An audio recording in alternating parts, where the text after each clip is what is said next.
Rafael Nadal faces a race against time to be fit enough for the French Open, which he aims to win for the 15th time when the Claycourt Grand Slam begins next month. Rafael Nadal's injury worries have been likened to those Roger Federer experienced last year, as close friend Feliciano Lopez said he was worried that the Spaniard faces retirement. Nadal, aged 36, has not played competitively since suffering a leg injury in his Australian Open second-round defeat to Mackenzie McDonald in January.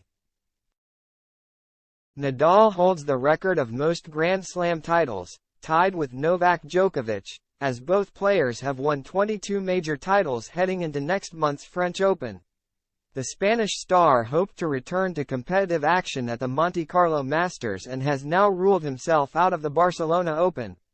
After spending 209 weeks of his career at world number 1, the star has dropped to number 14 due to dealing with his fourth injury problem in the last 13 months.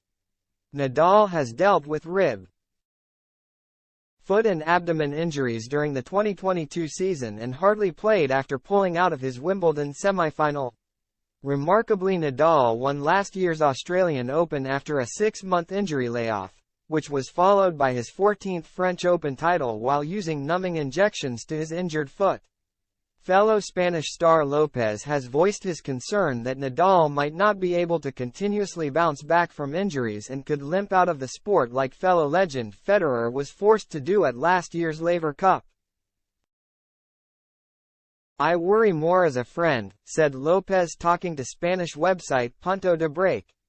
"At the tennis level, obviously I am worried that he can play again and he can arrive at Roland Garros prepared, which is the main objective.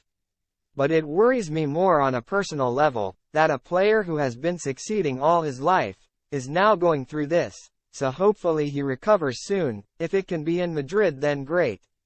People are waiting for him, they really want to see him playing, the people of Madrid always give him a lot of love every time he plays. So I am worried that this problem will last a little longer in time.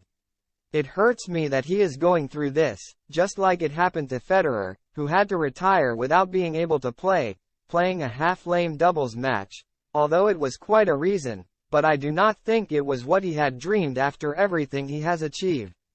I am hopeful that the injury won't be that bad and in 1 to 2 weeks to have him back."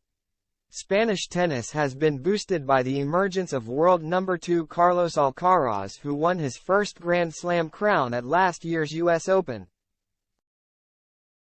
The 19-year-old missed the Australian Open due to a hamstring injury but has bounced back in style, winning the Indian Wells Masters. After having Rafa, surely the best player in history, in a country where he is no world power, that the figure of Alcaraz has emerged is a miracle, added Lopez. Spanish sport could not be more grateful. We are talking about winning a Grand Slam and being number 1 in the world at 19 years old. I don't know how many players in history can boast something like that. What I feel, apart from all his talent, is the security he transmits with all that entails.